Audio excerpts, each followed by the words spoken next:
ನಮಸ್ಕಾರ ನಮ್ಮ ಎಲ್ಲ ಕೋಲಾರ ಜನತೆಗೆ. ನೀವು ನೋಡ್ತಾ ಇದ್ದೀರಾ ನಿಮ್ಮ ಕೋಲಾರ ಟ್ರೂ ನ್ಯೂಸ್ ಚಾನಲ್. ಹಾಗೂ ಈ ರಸ್ತೆಗಳು ಕೋಲಾರ ಡಿಸ್ಟಿಕ್ ಕೋಲಾರ MLA ಮನೆಗೆ ಹೋಗೋದು ದಾರಿ ನಿಮಗೆ ನಾವು ತೋರಿಸ್ತಾ ಇದ್ದೀರಿ. ಕೋಲಾರ MLA KS ಶ್ರೀನಿವಾಸ್ ಗೌಡ ಅವ್ರ ಮನೆಗೆ ಹೋಗೋದು ದಾರಿ ಹಿಂಗಿದ್ರೆ ಕೋಲಾರದ ಪರಿಸ್ಥಿತಿ ಹೆಂಗಿರ್ತದಂತ ನೀವೇ ಅರ್ಥ ಮಾಡ್ಕೊಳ್ಳಿ. ಇದೆಲ್ಲ ನೋಡಿ ಬರೋದು 16/12/2022 ಶುಕ್ರವಾರ ಕೋಲಾರ ಬಂದ್ ಕರೆ ಮಾಡಿದ್ದಾರೆ. ಕೋಲಾರ ನಗರದ ನಾಗರಿಕರಲ್ಲಿ ತಿಳಿಪಡಿಸುವುದೇನೆಂದರೆ, ಇದು ದಿನಾಂಕ 16/12/2022 ಶುಕ್ರವಾರ ಜಿಲ್ಲೆಯ ಪ್ರಗತಿಪರ ಸಂಘಟನೆಗಳು, ರೈತ, ಕನ್ನಡ, ದಲಿತರು, ಕಾರ್ಮಿಕರು, ಪ್ರಗತಿ, ಆಟೋ, ಲಾರಿ, ಕಾರ್ ಮಾಲೀಕರು ಸಂಘಟನೆಗಳು, ಇನ್ನು ಹಲವಾರು ಸಂಘಟನೆಗಳು ಕೋಲಾರ ನಗರದ ಮೂಲಭೂತ ಸೌಕರ್ಯಗಳಿಗೆ ಆಗ್ರಹಿಸಿ ಕೋಲಾರ ಬಂದ್ಗೆ ಕರೆ ನೀಡಿದ್ದಾರೆ. ಹಲವಾರು ವರ್ಷಗಳಿಂದ ಕೋಲಾರದಲ್ಲಿ ಸರಿಯಾದ ರಸ್ತೆಗಳದು ಹಲ್ಲು ಕಳ್ಳೆಗಳಲ್ಲಿ ವಾಹನ ಸಾವಿರಾರು ಬೀದಿ ಅನಾಹುತಗೆ ಎದ್ದಿದ್ದಾರೆ. ಸರಿಯಾದ ಬೀದಿ ದೀಪದ ವ್ಯವಸ್ಥೆಗಳಿಲ್ಲ. ಜನ ಪರದಾಡ್ತಾ ಇದ್ದಾರೆ. ಸುಮಾರು ಹೋರಾಟಗಳು ಹಾಕಿಕೊಂಡರೂ ಸಹ ಜಿಲ್ಲಾಡಳಿತ ಹೆಚ್ಚಿಕೊಳ್ಳಲು ಸಮಸ್ಯೆ ಬಗೆಹರಿಸಿರಲಿಲ್ಲ. ಇದರ ಜೊತೆಗೆ ಜನರು ಸಮಸ್ಯೆಗಳನ್ನು ಬಗೆಹರಿಸಬೇಕಿದ್ದು ಜನಪ್ರತಿನಿಧಿಗಳು ಪ್ರತಿಪಕ್ಷದಲ್ಲಿ ಇಂದು ನಿಧಿಯಲ್ಲಿದ್ದಾರೆ. ಎಲ್ಲೆಂದರೆ ಅಲ್ಲಿ ಕಸ, ಸರಿಯಾದ ಚರಂಡಿ ವ್ಯವಸ್ಥೆ ಇಲ್ಲ.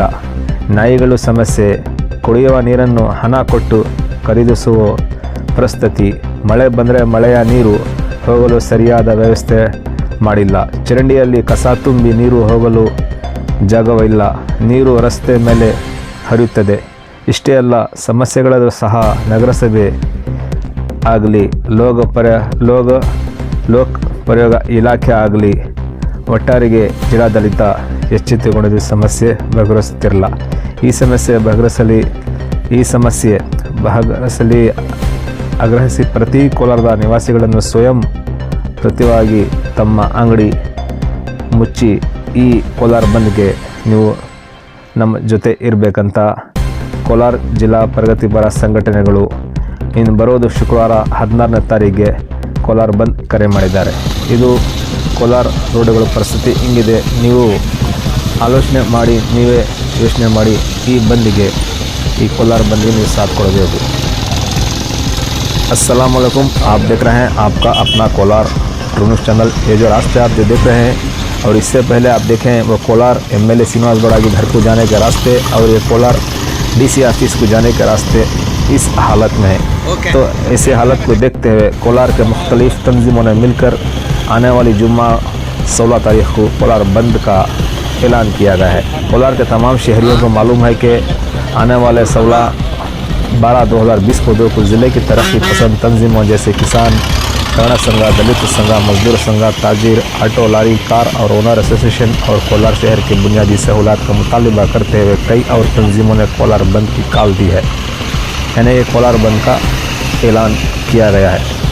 कई सालों से कोलार मुनासिब सड़कों के बगैर गाड़ी चलाने वाले घरों में गिर कर हादसात का शिकार हो रहे हैं. लोग सड़कों पर रोशनी के मुनासिब निज़ाम के बगैर भटक रहे हैं.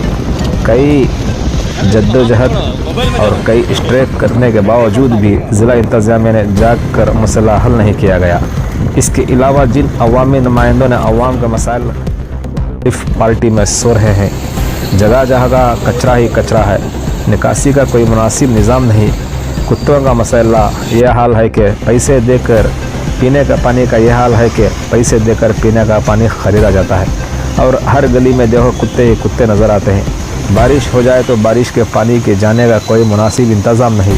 नालियाँ कचरे से भरी हुई हैं और पानी जाने के लिए जगह नहीं है और सारा पानी सड़क पर बहता होता है. इन तमाम मसाइल के बावजूद ना सिटी काउंसिल, ना ही महकमा तामीरात आमा और ना ही मजमूई तौर पर ज़िला इंतज़ामिया जाग रही है और मसला ऐसा है. इन्हें इस मसले को हल करने का मुतालबा करते हुए कोलार के निवासियों ने यानी कि कोलार के लोकल आदमियों को चाहिए कि वो रज़ाकाराना तौर पर अपनी दुकानें, होटल बंद रखें और अवाम रज़ाकाराना तौर पर इस धरने में यानी कि कोलार बंद में शामिल होकर इस बंद को कामयाब बनाए. Kolar district progressive organisation union.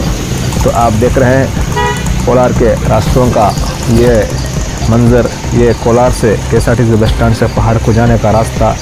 यहाँ पर प्रेस भवन भी मौजूद है और यहाँ पर LIC ऑफिस भी मौजूद है और यहाँ पर RL जालपा की एक शाख भी इसी रोड पर मौजूद है।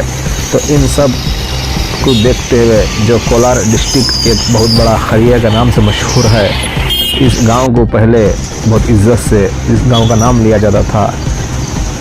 इस गांव का नाम कोलार गोल्ड सिटी कहलाता है और इसी गांव का नाम कोलार मिल्क सिटी कहलाता है और कोलार मैंगो सिटी और कोलार टमाटो सिटी, ऐसे नामों से इस गांव का नाम लिया जाता था।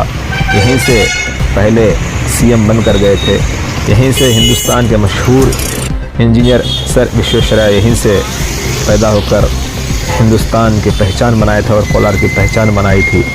और सल्तनत खुदादाद टीपू सुल्तान के वालिद इसी गांव से मुंतखब होकर गए हुए थे और टीपू सुल्तान भी इसी गांव के थे। तो और भी ना जाने इस गांव के मशहूर शख्सियतों के नाम से कोलार का नाम जाना जाता है, लेकिन इतना होने के बावजूद भी कोलार आज एक बड़े खरिए जैसा दिखता है। तो इसलिए इसको देखते हुए कोलार के मुख्तलिफ तंजीमों ने आने वाले जुम्मा को बंद का ऐलान किया गया है। तो आप सभी शहरियों से ये आजिज़ाना गुजारिश की जाती है, वैसे तो उस दिन जुम्मा रहती है, तो आप सभी ने मिलकर इस बंद में शामिल होकर इस बंद को कामयाब करें, तब ही जाकर हमारा इस गांव एक मशहूर हीरानुमा कहा जाएगा, वरना इससे बदतर हालत हमारे इस गांव की होती जाएगी। और सियासतदान अपने अपनी सियासी कुर्सी चमकाने के लिए हालात को देखते हुए बात करते हैं, लेकिन इस गांव को सुधारने के लिए कोई सियासतदान अभी तक सामने नहीं आया। मुख्तलिफ जलसों में मुख्तलिफ बातें करते हैं और मुख्तलिफ बातें करने के बाद सियासतदान हज़म हो जाते हैं। तो हमें ही इस गांव के रहने के बावजूद, इस गांव वाला होने के बाद हम इस गांव के लिए आवाज़ उठानी है। तो इस बंद में शामिल होकर कोलार बंद को कामयाब बनाएं। तो आप देख रहे हैं आपका अपना कोलार ट्रिब्यून चैनल, हम आपको जुम्मा का बंद भी इसी चैनल के जरिए दिखाएंगे। शुक्रिया।